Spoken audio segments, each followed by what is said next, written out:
February, the season of love, renewal, and innovation. But this year, it comes with fire and electricity. I'm Linzii Vesper, and this is your StarSpell for February 2026. That is the astrological forecast for the upcoming month. We are officially entering into the heart of eclipse season, and things are moving forward really fast. This month is not going to be waiting on any of us. If January felt like a slow burn, then February is the explosion.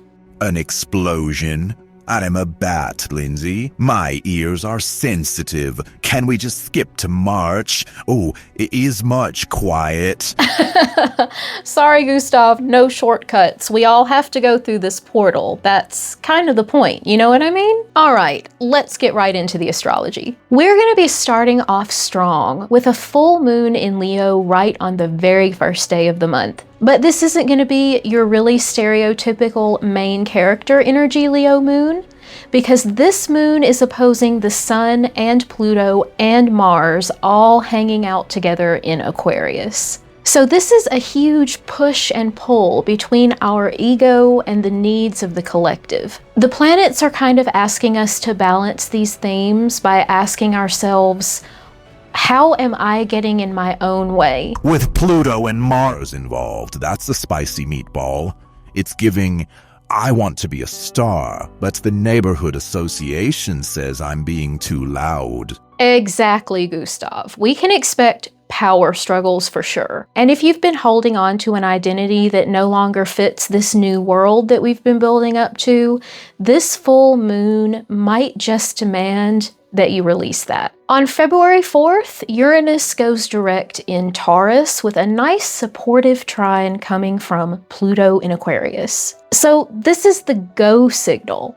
After months of internalizing all of these changes and working on ourselves and transforming into newer, stronger versions of ourselves, this is where everything starts moving fast. Ooh, I like this. Rapid advancement. Does this mean my high-speed cave internet is finally getting installed? Well, maybe if you've made all of your payments on it. But that aside, what it does mean for all of us is that the breakthroughs that we've been waiting for in tech, finance, personal values, all of those things are now going to start manifesting. So don't blink. The shifts might be sudden. Now we've got this whirlwind energy going on towards the beginning of February.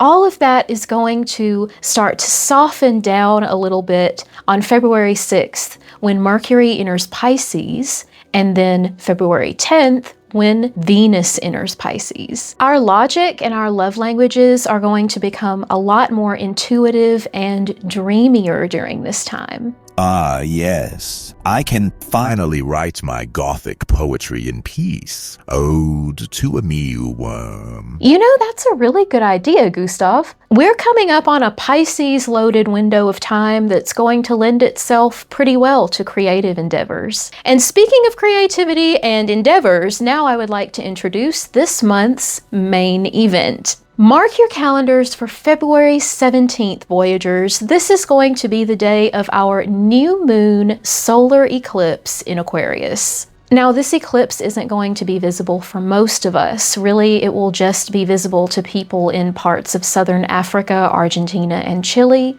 But we are going to all be feeling these effects.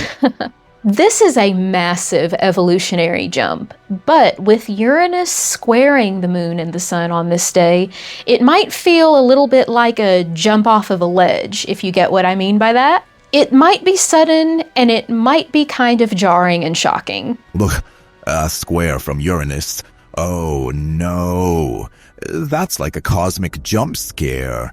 Why does the universe hate my blood pressure? Now, hang on a second before we get our wings all bent out of shape, okay? It's not all scary. While this eclipse is definitely going to shake the table, let's talk about what Jupiter is doing on that day as well. It's going to be throwing a beautiful trine to Mercury, Venus, and the North Node in Pisces. So they're once again activating this intuitive, creative feeling as well. Oh, A trine?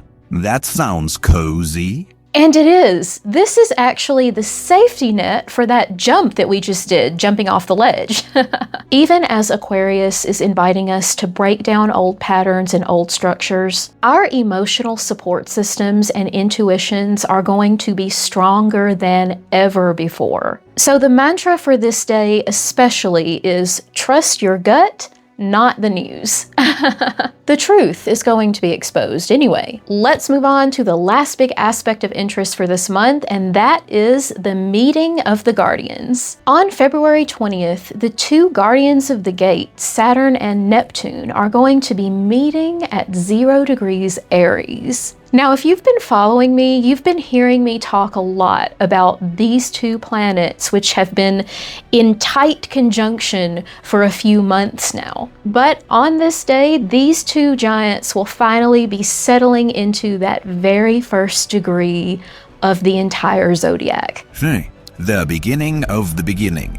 The dream meets the reality. That's right. This is where we stop dreaming about the future and start laying a real physical foundation for it. This is the beginning of a whole new 36-year cycle, so it's not like this happens every day. And especially if you have planets at 0 degrees Aries, or really even Libra, Capricorn, or Cancer, your life is about to start looking very different. And on that note, if you're interested as to how this eclipse or any of these crazy aspects are going to be affecting you personally, you can always get in contact with me either through the comment section or through personal messaging in my TikTok or Instagram channels by the same name, Linzii Vesper. I would love to give you an astrological reading. I'd like to know how the eclipse is going to affect the frequency of organic free-range moths. I've been on a diet, and I've only been able to eat 500 mosquitoes per night rather than the usual 1,000. Well, I don't know much about insects, but we can talk about the astrology again a little bit later on tonight, okay? So the month of February is a bridge. It's going to be loud, it's going to be fast. We are being asked to step into the unknown this month. Gustav, do you have any final words of wisdom for us today?